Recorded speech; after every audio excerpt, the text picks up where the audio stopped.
Rīgas otrā slimnīca strādā diennakts režīmā un turpina sniegt palīdzību.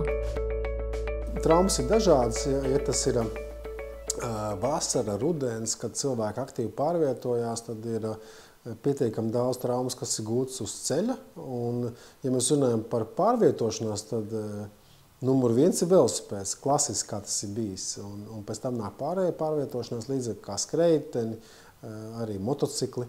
Es domāju, ka tas būtiskākais ir būt tādam domās un darbos klāt esošam, ja, un apzināties, ko tu dari un kā tu dari.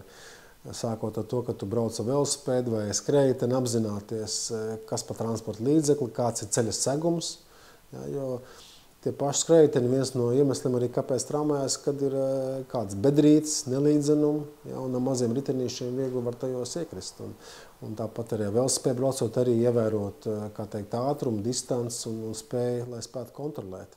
Un savukārt darbojoties dārzā, ievērot arī visu drošības. Ja, tā, lai izvairīties no kritieniem no augstuma, ja, ka cilvēki kaut kur uz garāžu šumtiem vien paši kaut ko remontē, vai arī strādājot ar instrumentiem, nesavainot sev rokas vai kājas, tādu elementāru darba drošību.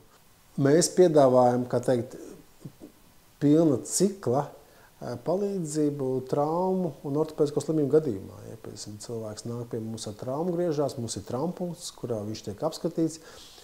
Ja vajadzīgs, tiek ambulatori ārstēts, ja ne, tad ieliekam slimnīcā, mēs viņu tad izoperējam. Uzreiz pēc operācijas sākās rehabilitācija. Ja vajag, viņš var nākt uz rehabilitāciju arī pēc tam ambulatori. Un atgriezties dzīvē, kā teikt, pēc tam jau pilnībā atveseļojies. Ja, tā kā šo pilnu ciklonu piedāvāt. Un savukārt, ja mēs runājam par šiem te plānveida pacientiem ar osteoartrītu, ar sāpēm locītavās, tad mēs varam piedāvāt gan diagnostiku, kas ir rentgens, datortomogrāfija, arī osteoporozu diagnostika ar osteodensimetrijas metodi, dažādas analīzes, sākotnējo konservatīvu ārstēšanu, kas ir locītavās laist gan pretiekaisuma līdzekļus, gan ņem šos te augšanas faktorus varam laist, gan arī hialuronskāpes preparāts, kolagēna preparāts, tādā veidā cilvēkam paildzinot dzīvi ar savām, kā teikt, dabiskajām locītavām, un savukārt, kad locītavu nodalījums sasniedz pēdējo pakāpi, mēs varam pacients, kā teikt, ievietot šos te mākslīgos implantus, lai pacients atkal atgūtu iespēju kustēties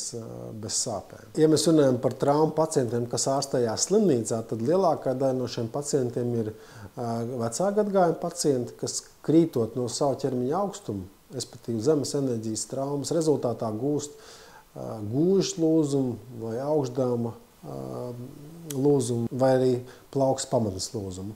Tie visbiežākie pacienti, tā kā tie pacienti, kam jau ir attīstījusies arī osteoporoze. Un,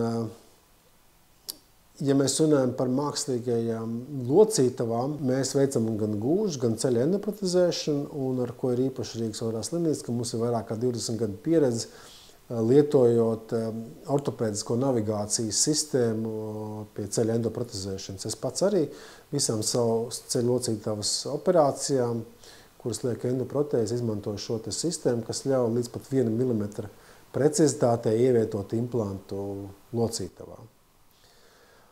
Un savukārt traumu gadījumos ir atsevišķi traumas, kur arī pie gūža kaula kakliņa lūzumiem mēs ievietojam šo implantu, lai pacients var maksimāli ātri atveseļoties un atgriezties ikdienas aktivitātēs.